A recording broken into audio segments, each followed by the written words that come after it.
캔맥주, 병뚜껑, 창틀, 휴대전화, 주방기기, 자동차, 비행기. 모두 일상에서 쉽게 소비되고 누구나 쉽게 접할 수 있는 것들인데요.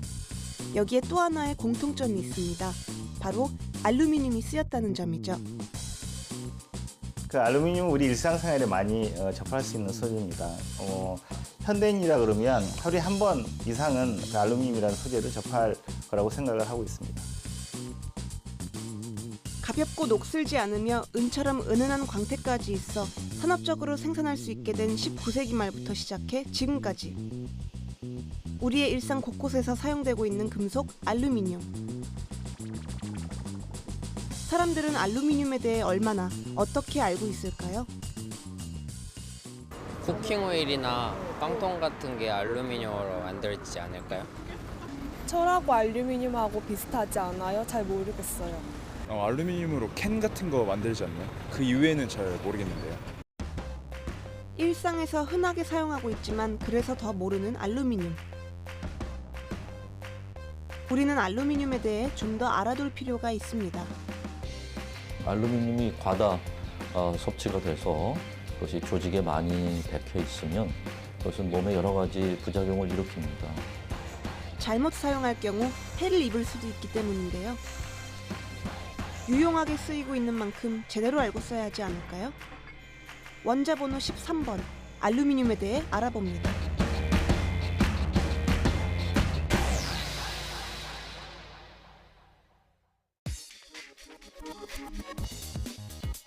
맥주 한 캔의 시원함, 많은 직장인들의 스트레스 해소법 중 하나일 텐데요. 가볍고 차갑고 쉽게 찌그러뜨려지는 캔맥주. 여기에 쓰이는 포장재의 소재가 바로 알루미늄이란 사실 여러분은 알고 계시나요? 세계 각국에서 생산되는 다양한 캔맥주들. 거의 대부분이 알루미늄 소재를 선택하고 있습니다. 하지만 처음 캔맥주가 등장했던 1930년대 초만 해도 사람들은 알루미늄이 아닌 함석캔에 담긴 맥주를 마셔야 했습니다. Hitler's invasion of the Soviet Union led to the biggest battles of World War 2차 세계대전을 겪으며 전투기나 폭탄을 만드는데 가장 필요한 금속이었던 알루미늄을 일상용품에는 사용할 수 없었기 때문이었죠. 그러다가 전쟁이 끝나고 무기 수요가 줄면서 알루미늄 생산업체는 남아도는 알루미늄을 소비할 새로운 시장을 찾아야 했는데요. 그런 과정에서 1956년 독일의 카이저 알루미늄이 알루미늄으로 만든 얇고 가벼운 캔을 선보였고 2년 뒤 미국의 한 맥주 회사가 최초로 알루미늄 캔 맥주를 출시한 것입니다.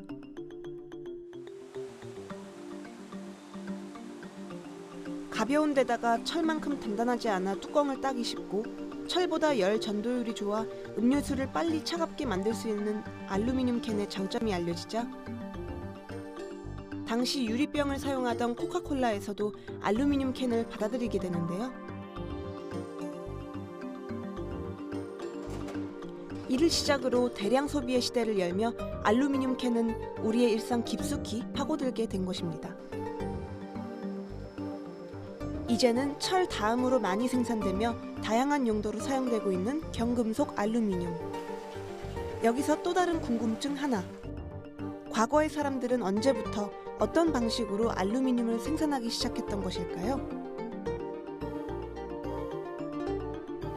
원자번호 13번의 금속 원소 알루미늄은 지구의 지각을 이루는 주 구성원소 중 하나로 산소와 규소 다음으로 지구상에 많이 존재합니다. 하지만 비교적 큰 산화성 때문에 다른 금속에 비해 늦게 원소 상태로 분리되어 쓰이게 됐는데요.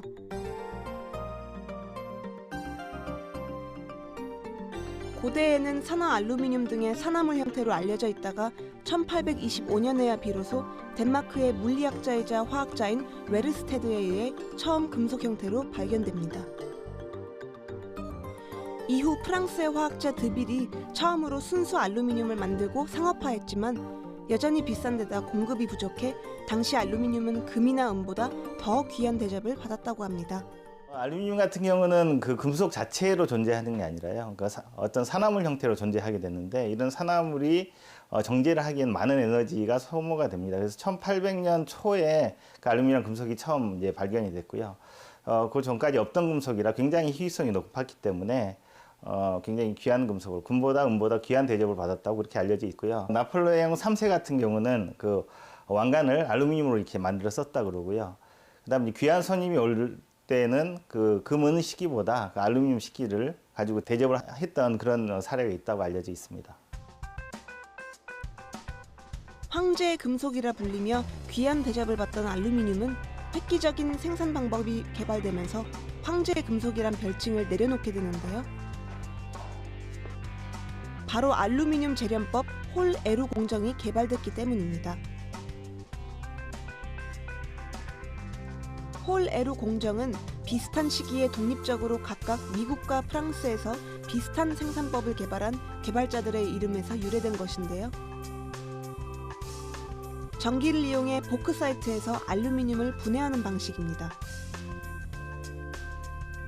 알루미늄은 일반적으로 산화물의 형태로 존재하기 때문에 이를 전기 분해해 순수한 알루미늄을 얻을 수 있는데요. 270종류가 넘는 알루미늄 광물 중 수산화 알루미늄 광물의 집합체인 보크사이트에서 주로 얻고 있습니다. 지금 보이는 그림은 홀에루 공정의 개발자 중 한 명인 찰스 마티놀의 알루미늄 재련법을 간략하게 설명한 것인데요. 홀은 전지와 화로를 만들어 화로 속에 빈정석과 산화 알루미늄을 넣고 이 혼합물에 전류를 통하게 했습니다. 잠시 후 그 장치의 음극주위로 은색의 액체 덩어리가 모이는 것을 발견하게 되는데요. 이것이 바로 알루미늄이었던 것이죠. 이 방법은 당시 획기적인 알루미늄 생산 방법으로 주목받았고 오늘날까지도 알루미늄 생산에 쓰이고 있습니다. 이렇게 만들어진 알루미늄의 가장 특징적인 성질은 가볍고 무르다는 점입니다. 또한 전성과 연성이 좋아 얇은 박이나 선으로 쉽게 가공할 수 있고 잘 부식되지 않는 특성도 있는데요. 이는 알루미늄이 공기 중에서 단단한 산화물 보호 피막을 만들어내기 때문입니다. 알루미늄 같은 경우는 산화도가 좀 높은 금속이라고 알려져 있거든요. 주로 이제 알루미나라는 산화물이 형성이 되는데요. 그 알루미늄에 형성된 알루미나 피막이 굉장히 경질이고 단단하기 때문에 한번 산화가 되면 더 이상의 산화가 진화가 되지 않습니다. 따라서 한번 피막이 입혀진 다음 상태로는 그 내부 부식성이 올라가기 때문에요. 더 이상 이제 부식이 안 돼서 부식성이 좋은 내부식성이 좋은 금속으로 알려져 있습니다. 이처럼 몇 가지 특징적인 성격을 바탕으로 다양한 분야에서 사용되고 있는 알루미늄은 포장재로 쓰이는 것을 제외하면 거의 대부분 합금을 만들어 강도를 높여 사용하고 있습니다. 가장 많이 사용되는 분야는 승용차와 트럭 등 교통기관에 쓰이는 것으로 28%를 차지하고 알루미늄 박과 용기 등 포장에 사용되는 것이 23%를 차지합니다. 창틀이나 지붕 재료 등 건축 자재의 14%가 쓰이며 나머지 35%는 전선, 자동차 엔진, 주방기구, 특수화학 설비 등에 이용되고 있습니다.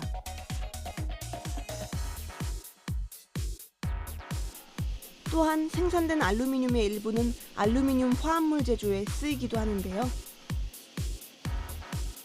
아주 적은 양이지만 알루미늄 화합물들은 다양한 용도로 사용됩니다. 알루미늄 화합물은 주로 이제 선화 알루미늄 형태로 쓰이고 있고요. 주로 화장품이나 자외선 차단제 등에 이렇게 쓰이고 있고, 또 일부는 황산 알루미늄 형태로 베이킹 파우더 같은 식품 첨가물 형태로도 쓰이고 있습니다. 이처럼 알루미늄은 합금 원소나 열 처리에 따라 가공 용이성, 높은 내부식성, 고강도 등 다양한 성질을 가질 수 있는데요. 실제로 우리의 일상에서는 어떻게 쓰이고 있을까요? 먼저 우리의 일상과 가장 가까이에서 쓰이고 있는 포장 분야를 살펴보면 역시 알루미늄 캔을 빼놓을 수 없는데요. 알루미늄은 맥주와 탄산음료를 담는 최고의 포장재로 알려져 있습니다. 가벼운 데다 열 전도율이 높아 음료를 빨리 차갑게 만들어주기 때문인데요. 이 점 외에도 매끈한 표면과 고운 색상이 상품 가치를 높여주고 탄산의 높은 압력을 견딜 수 있어서 내용물의 변질도 막아줍니다. 바로 이런 점 때문에 커피나 주스 등의 음료와 달리 맥주와 탄산음료는 반드시 알루미늄 캔에 담는다고 하는데요. 국내 음료용 캔 시장에서도 알루미늄 캔은 인기를 얻고 있습니다. 국내의 알루미늄 캔 음료에 대한 선호도가 높아지고 알루미늄 캔용 소재 공급이 안정화되면서 지난 2008년을 기점으로 스틸 캔을 앞지르기 시작해 빠르게 증가하고 있습니다.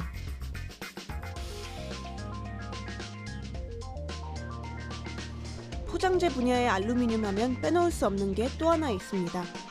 주방에서 흔히 볼 수 있는 알루미늄 포일인데요. 음식을 포장하거나 보관할 때, 감자나 고기 등을 조리할 때, 손쉽게 쓰는 가정용 알루미늄 포일의 두께는 약 20마이크로미터.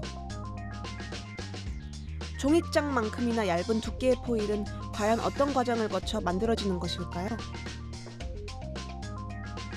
알루미늄 포일은 알루미늄 덩어리를 무거우면서 폭 조절이 가능한 두 개의 롤러 사이로 통과시켜 원하는 두께가 될 때까지 압연하는 방법으로 만들어집니다.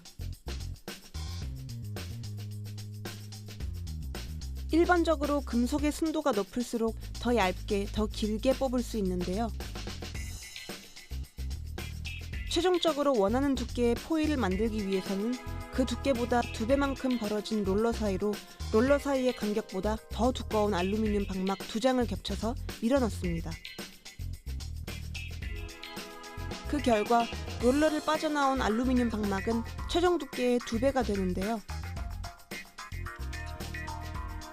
마지막 공정에서 겹쳐진 2장의 방막을 각각의 포일로 분리하면 원하는 두께의 알루미늄 포일이 만들어지는 것입니다. 이런 공정 과정의 특성 때문에 롤러가 닿았던 면은 광택이 나고 2장의 방막이 겹쳐졌던 면은 무광택으로 남게 되는 것입니다. 알루미늄 포일은 다른 형태로도 가공됩니다. 두꺼운 알루미늄을 압축 가공해서 도시락이나 쟁반 형태의 간이 용기로 만들고 종이나 플라스틱과 결합시켜 과자와 껌 등의 포장재로 쓰기도 합니다. 이처럼 다양한 형태의 알루미늄 포일 중 주방에서 흔히 볼 수 있는 일명 쿠킹 오일로 알려진 알루미늄 포일에 대해 좀 더 알아볼까요? 남은 음식을 싸서 보관하거나 조리할 때 한 번쯤 사용해 봤을 텐데요. 혹시 이런 궁금증 가져보지 않으셨나요? 알루미늄 포일, 어느 면을 써야 할까요? 알루미늄 포일을 살펴보면 양면의 광택에 약간의 차이가 있습니다. 때문에 때때로 어느 면을 써야 하는지 논란이 일기도 하지만 알루미늄 포일의 공정 과정에서 생긴 현상일 뿐 성분의 차이는 없기 때문에 어느 면을 써도 무방하다고 합니다. 또 하나의 궁금증, 다 쓴 알루미늄 포일도 재활용이 되나요?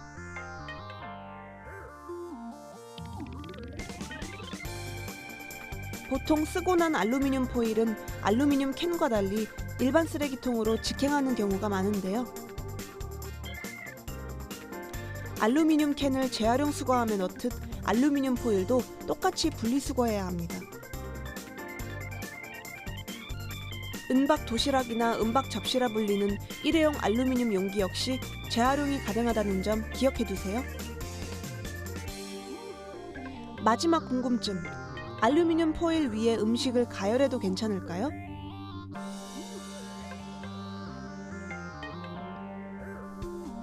고기를 구울 때 프라이팬 위에 알루미늄 포일을 깔거나 일회용 알루미늄 용기에 라면을 끓여 먹기도 하는데요. 이때 알루미늄을 섭취하게 되진 않을까요? 음식을 조리할 적에서는 알루미늄 재료들, 특히 알루미늄 포일을 많이 쓰는데 조리할 적에 소금이 들어간다든지 하면 그 녹는 점이 낮아지기 때문에 알루미늄이 거의 100도 근처에 와서 화합물의 형태로 흡수가 됩니다. 그래서 조리를 할 때 끓이거나 할 적에 간을 많이 해서 조리할 적에는 조심하셔야 되겠습니다. 특히 그 알루미늄으로 된 냄비들이 가벼운 냄비들이 있어요. 이런 것들이 코팅을 해놨는데 오래 쓰거나 거기에 코팅에 손상이 있어 벗겨지면 여기서 알루미늄이 좀 묻어 나올 수 있겠습니다. 캔과 포일 등의 포장재로 일상에서 흔히 접하게 되는 알루미늄. 여기에 강도가 더해지면 알루미늄의 활용 분야는 한층 더 넓어집니다. 건축 분야에서도 알루미늄은 활용도가 높은 소재입니다. 밀도가 낮아 가벼운 데다 무른 성질을 가진 알루미늄이 어떻게 건축자재로 쓰일 수 있는 걸까요? 그 비결은 바로 합금입니다. 알루미늄 합금은 합금에 들어가는 원소의 종류나 양에 따라 1000에서 7000번까지 번호를 매겨 구분하는데요. 주로 건축자재로 쓰이는 알루미늄 합금의 경우 6000번 계열로 마그네슘과 규소 합금으로 성형성과 내부 식성이 뛰어난 성질을 갖고 있습니다. 특히 최근 건축계에는 고강도 알루미늄이 새로운 건축자재로 주목받고 있습니다. 충남 당진에 있는 한 철강제 가공 유통기업. 이곳 사옥의 외장재로 쓰인 것이 바로 고강도 알루미늄 패널이라고 하는데요. 고강도 알루미늄이란 어떤 것일까요? 알루미늄 하면 스틸에 비해서 내식성이 우수한 소재입니다. 반면에 물러서 건축재로 쓰기에는 좀 부적합한 소재였죠. 여기에 강도를 부여한다고 하면 건축재로 훌륭하게 쓰일 수 있는 소재라고 판단이 돼서 거기에 적합한 소재를 개발하게 되었고요. 알루미늄에 마그네슘을 함유를 하게 되면 강도가 높아지고 가공성과 내식성이 좋아집니다. 이렇게 해서 건축재로 개발한 소재가 고강도 알루미늄이라고 하겠습니다. 강철에 비해 3분의 1이나 가벼운 알루미늄의 장점을 살리면서 마그네슘 함량을 높여 강철보다 더 높은 강도를 갖도록 만들어지는 것이 고강도 알루미늄이라는 새로운 소재입니다. 이곳은 고강도 알루미늄을 이용해 샌드위치 패널을 생산하는 곳입니다. 고강도 알루미늄 샌드위치 패널은 고강도 알루미늄의 표면판에 종이, 목재, 발포 플라스틱재 등으로 내부를 채운 건축자재입니다.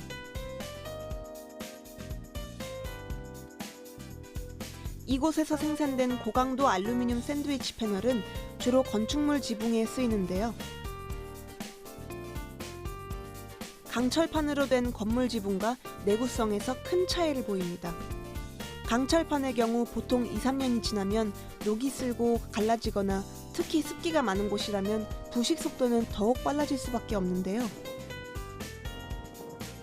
바로 이런 문제점을 해결할 수 있는 것이 고강도 알루미늄입니다.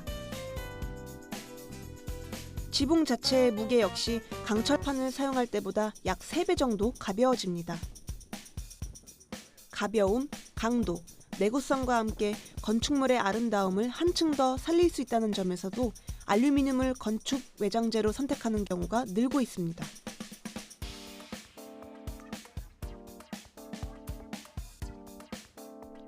반짝이는 조개 껍질 3개를 물 위에 띄워놓은 것 같기도 하고 솜씨 좋은 장인의 손길로 빚은 도자기 작품 같기도 한 이 건축물. 송도 국제도시의 랜드마크로 자리 잡은 복합문화공간 트라이볼입니다.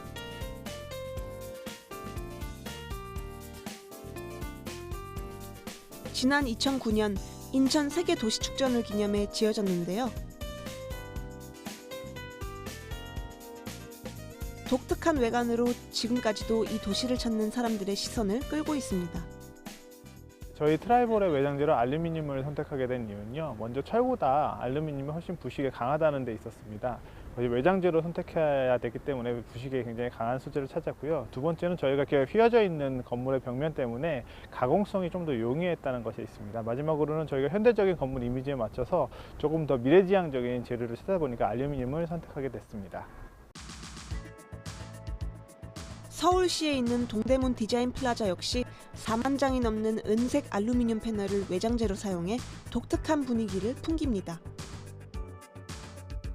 알루미늄 외장재의 은은한 광택과 질감으로 도심의 풍경과 조화를 이루며 미래 도시의 멋진 그림을 만들어내고 있는 건축물들은 밤이면 더욱 화려하게 그 매력을 발산하는데요.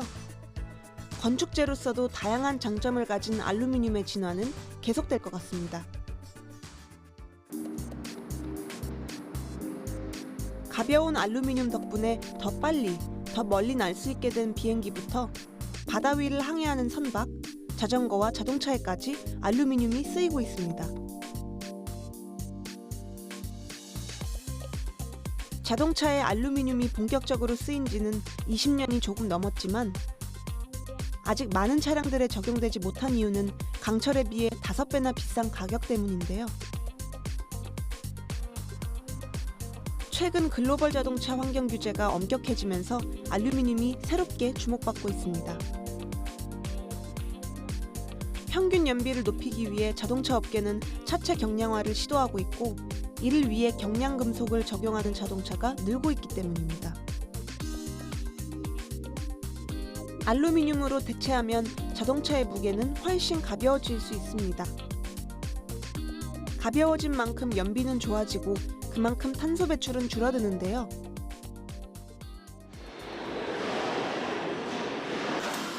자동차 업계의 차체 경량화로 세계 자동차용 알루미늄 수요는 오는 2025년 3천만 톤으로 현재보다 약 3배 가까이 증가할 것이라는 전망도 나오고 있습니다.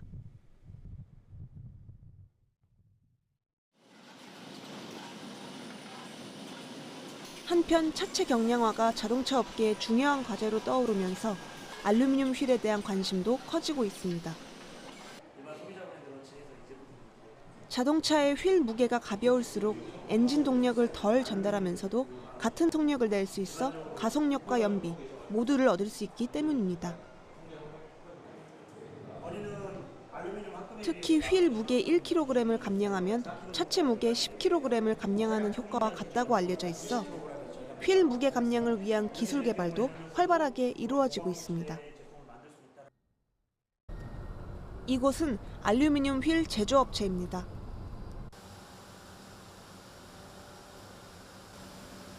마그네슘과 실리콘이 일정한 비율로 합금된 알루미늄으로 자동차의 알루미늄 휠을 만들고 있는데요. 휠이 완성되기까지는 용해 공정, 주조 공정, 가공 공정, 도장 공정, 검사 공정 등의 단계를 거칩니다. 이렇게 만들어진 알루미늄 휠은 국내외의 완성차 회사로 납품되는데요.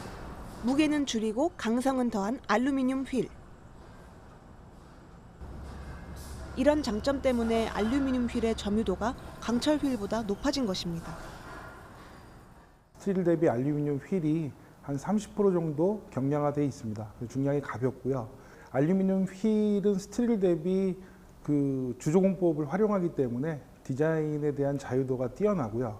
열 전도율이 좋아서 브레이킹을 한다거나 타이어 마모를 적게 하기 위한 열 방출력도 상당히 우수합니다. 외관의 장점에 차량의 무게를 줄여줄 뿐만 아니라 차량 주행의 안전성까지 책임지는 알루미늄 휠. 그 자리를 대신할 소재는 당분간 없어 보입니다.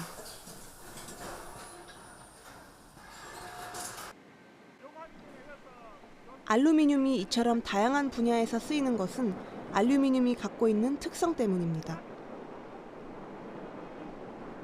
밀도가 낮고 가벼워서 자동차와 비행기, 기차 등 운송수단의 재료에 적합하고 높은 전기 전도율과 강한 내부 식성, 매끈한 표면과 은은한 광택 등 화려한 외관의 장점도 있어 전기, 건축 재료, 포장 분야에까지 다양하게 쓰이고 있는 것입니다.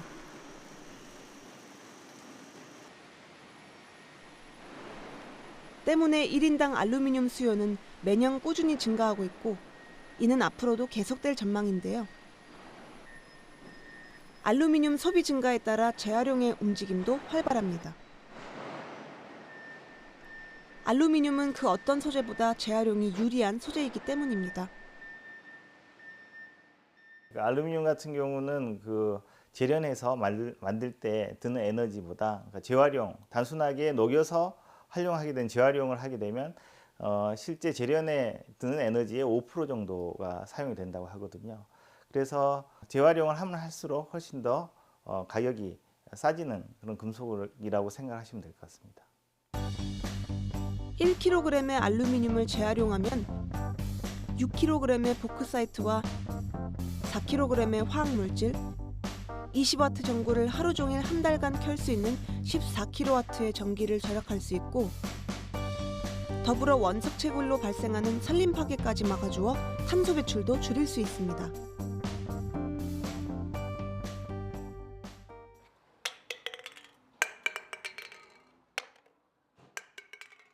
특히 알루미늄 캔은 전 세계에서 연간 지구 전체 인구수의 40배에 이르는 양이 쏟아져 나온다고 합니다.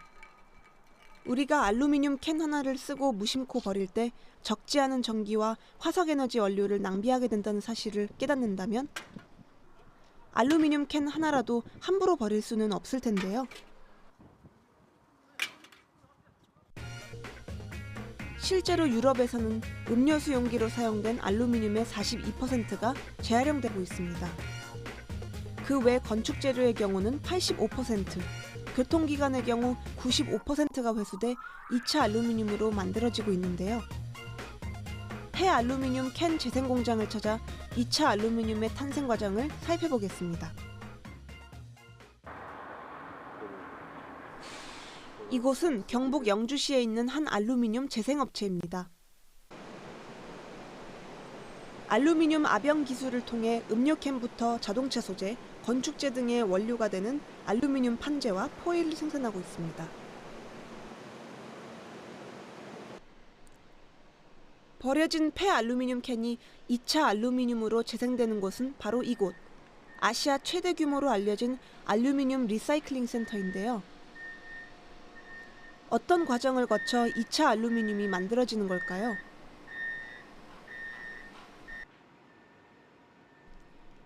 리사이클링 센터의 야적장에는 알록달록 색색의 폐알루미늄 캔이 사각형 모양의 묶음으로 산더미처럼 쌓여 있습니다. 국내뿐만 아니라 홍콩, 베트남, 태국, 하와이 등 세계 각국에서 수거된 폐알루미늄 캔들인데요. 이곳 리사이클링 센터에서 지금까지 재활용된 폐알루미늄 캔은 약 387억 개 58만여 톤. 이를 나란히 늘어놓으면 그 길이가 지구를 145바퀴나 돌 수 있을 만큼의 엄청난 양입니다. 폐알루미늄 캔 묶음들은 컨베이어 벨트에 실려 조각조각 덩어리로 파쇄되는데요. 그 다음 단계에서 이물질을 제거하고 좀 더 잘게 분해해 페인트나 코팅 물질까지 벗겨냅니다. 이물질을 제거하고 페인트 칠까지 벗겨낸 폐알루미늄 조각들은 800도의 용광로를 옮긴 뒤 녹이게 되는데요. 이 과정에서 알루미늄 덩어리인 잉곳이 만들어집니다. 잉곳은 열연 공장으로 옮겨져 다양한 크기의 형태로 가공된 뒤 국내외 곳곳으로 보내집니다. 영주 공장에서 만들어진 제품 코일들은 국내 및 해외 캔 생산업체로 납품되게 됩니다. 캔 생산업체에서는 저희들이 즐겨 마시는 음료, 맥주 캔 등을 다시 생산하게 되는 것이고요. 이렇게 알루미늄 캔은 생산, 소비, 재활용까지 약 6개월간의 과정을 거치면서 새롭게 다시 태어나는 것이고 무한대로 재활용할 수 있는 친환경 금속이라고 말씀드릴 수가 있겠습니다. 폐알루미늄 캔의 재활용은 1차 알루미늄 생산과 비교할 때 95% 이상의 에너지 절감 효과와 95% 이상의 탄소 배출량 감소 효과를 얻을 수 있습니다.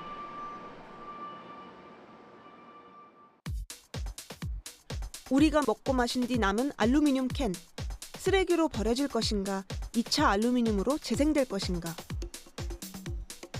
버려진 알루미늄 캔의 운명을 결정짓는 건 사용자들의 작은 관심이 아닐까요?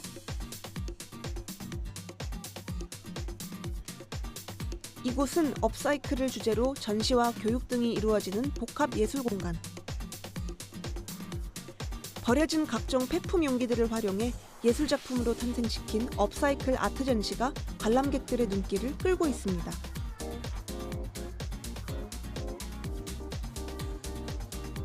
전시된 작품들에 쓰인 소재는 버려진 페트병, 유리병 등 다양한데요. 폐 알루미늄 캔도 이곳 업사이클 아트 전시에서 중요한 소재가 되고 있습니다. 주변에 먹다 버린 캔이 많이 있습니다. 저희가 그런 캔을 가지고, 알루미늄 캔을 가지고 어떤 지구의 형상과 또 지구에서 볼 수 있는 우리의 어떤 그 자연과 사람이 어우러질 수 있는 어떤 가능성을 보여주는 좀 추상적인 작품입니다. 하지만 움직이는 키네틱 아트의 컨셉을 더해서 어린이부터 어른까지 쉽게 감상할 수 있는 아주 재미있고 또 훌륭한 작품이라고 할 수 있습니다. 버려진 알루미늄 캔에 새 생명을 불어넣는 예술가들의 작업은 해외에서도 활발하게 이루어지고 있습니다.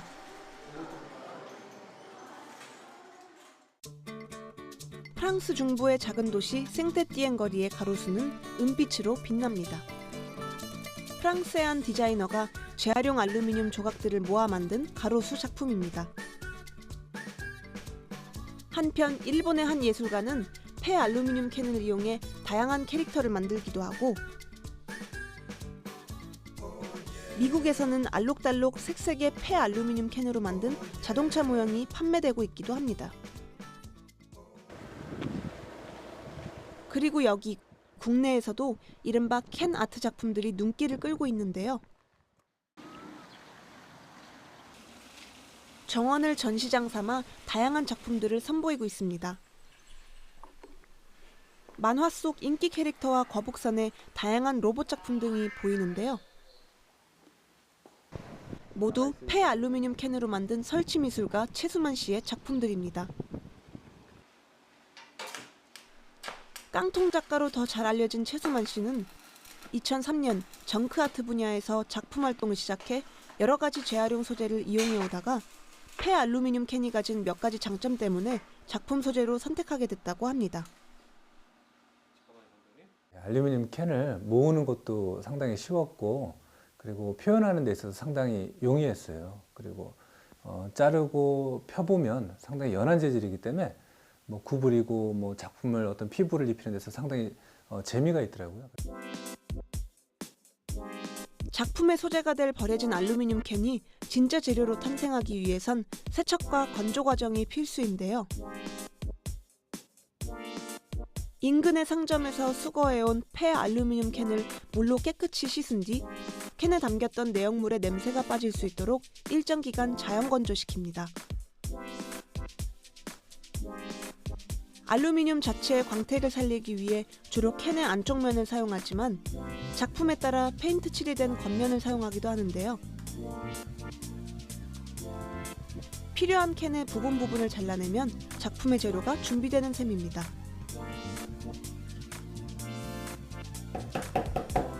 준비된 재료로 작은 소품 하나를 만들어 보기로 하는데요. 지금 깡통 로봇을 만들고 있습니다. 태권브이 친구 깡통 로봇, 그 친구를 지금 만들고 있어요.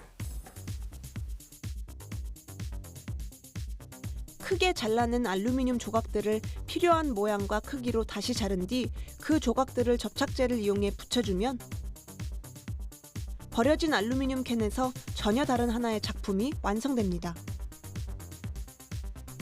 최수만 씨는 지난 2005년 고 백남준 작가와의 국내 전시를 시작으로 2006년 본격적인 작품 활동을 통해 캔 아트라는 장르를 탄생시켰습니다. 폐 알루미늄 캔을 활용한 전시뿐만 아니라 쓰고 버려지는 생활 쓰레기에 상상력과 창의력을 입힌 새로운 작품들을 선보이며 주목받고 있는데요. 환경에 작은 보탬이 된다는 점에 작품 활동에 의미를 두고 있습니다. 재활용 미술이고요. 환경을 생각하는 미술이죠. 오염되지 않는 쪽으로 제가 도움을 준 것 같아서 그래서 많이 사용을 하고 있는 것 같습니다. 일상생활의 소재에서 예술작품의 소재로까지 확장되고 있는 알루미늄. 또 다른 변신이 기대됩니다. 지금까지 다양한 알루미늄의 쓰임새를 알아봤는데요. 그 무엇보다 가장 궁금한 한 가지, 직접 들어볼까요? 식품에 이렇게 포장이나 조리할 때 많이 쓰이잖아요. 근데 건강에 해롭지 않나요? 낙 같은 건 중독이 되잖아요. 알루미늄도 똑같이 그런지 좀 궁금한 것 같아요. 식품이나 의약품의 포장재, 식기와 조리기구 등 사람이 직접 섭취하는 것들과 관련된 경우 알루미늄이 우리 몸에 어떤 영향을 미칠까 하는 궁금증인데요. 우리나라 식품의약품안전처에 따르면 체내에 유입되는 알루미늄의 5%가 가공식품을 포함한 식품을 통해 섭취되고 식품 포장지, 냄비, 캔, 포일 등 알루미늄 소재의 포장, 기구, 용기 등을 통해 섭취되는 알루미늄은 아주 적은 양이라고 합니다. 알루미늄 냄비 등의 식품용 기구 용기 포장에서 식품으로 녹아나오는 알루미늄은 극히 소량입니다. 인체에 해를 끼칠 우려는 매우 적습니다. 농산물이나 가공식품 중에 들어있는 양보다도 훨씬 적습니다. 식약처에서는 식품용 기구 용기 포장에서 녹아나올 수 있는 유해물질에 대해 지속적으로 연구해 오고 있으며 그 결과에 따라 기준 규격을 설정해서 관리할 필요가 있는지 검토하고 있습니다. 그렇다면 알루미늄 재질의 식기와 조리기구는 어떻게 사용하는 것이 좋을까요? 흔히 양은 냄비라 불리는 알루미늄 식기류는 식당은 물론 가정에서도 찌개 등을 끓일 때 자주 사용하는데요. 제대로 알고 쓰는 지혜가 필요합니다.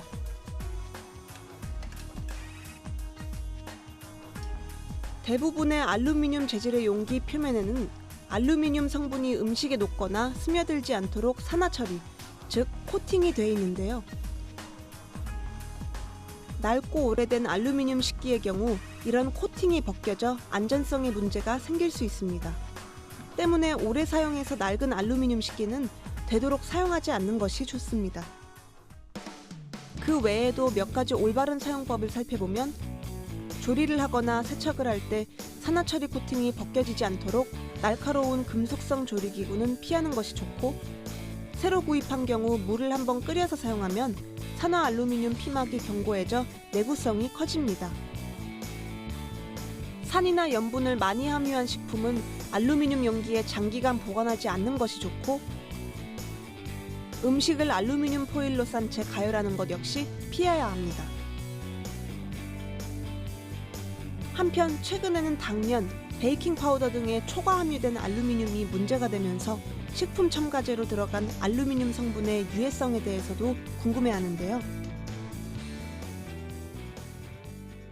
건강한 사람이라면 흡수와 배설의 균형을 이루기 때문에 우리 몸에 알루미늄은 극미량의 미네랄이지 않습니까? 그래서 그것이 그렇게 몸에 많이 있어야 될 이유는 없는데, 만약에 이게 피 속을 돌아다니다가 뇌에 알루미늄이 침착이 되면 알루미늄의 반감기는 한 7년 정도 됩니다. 그러니까 알루미늄이 한번 들어오면 잘 빠져나가지 않죠. 조직의 특성에 따라서. 그런데 피 속에 있는 거는 흡수와 배설이 균형을 이루기 때문에 거의 1% 미만으로 흡수가 되고 나머지는 다 배설이 됩니다. 다 맞아떨어지는 건 아니지만 우리 몸의 알루미늄 성분은 대부분 소변으로 배출되지만 장기간 축적될 경우 문제를 일으킬 수 있다는 의학계의 경고도 상기해 볼 필요는 있습니다. 1960년대 이전에 이 알루미늄 중독증이 많이 있었어요. 그거는 처음 발견된 거는 이제 의료계에서 신장이 나쁜 사람한테 투석을 하죠. 근데 옛날 투석 기계 중에 이 알루미늄으로 코팅된 그 튜브를 쓰는 적이 있었는데, 이런 데서 알루미늄이 묻어 나와서 환자의 혈액에 돌아다니다가 이것이 그 치매하고 연관이 있더라 하는 논문이 나온 것이 있습니다. 근데 이런 것들 때문에 사람들이 이제 경각심을 가지게 됐죠. 일상 소재로 쓰이는 알루미늄의 인체 유해성이 명확하게 밝혀진 것은 아니지만 잘못 사용하게 될 경우 해를 끼칠 수 있다는 말인데요. 알루미늄의 혜택을 제대로 누리기 위해 올바른 사용법만큼은 꼭 기억해두는 게 좋겠죠? 은은한 광택과 매끈한 표면, 높은 열 전도율, 가공 용이성 등 고유의 성질 덕분에 일상에서는 물론 산업의 전 영역에서 사용되고 있는 금속, 알루미늄. 인간의 삶에 유용하게 작용하는 자원인지 혹은 문제를 일으키는 자원인지를 결정짓는 것은 자연에서 알루미늄을 취하고 활용하는 우리들의 몫이 아닐까요?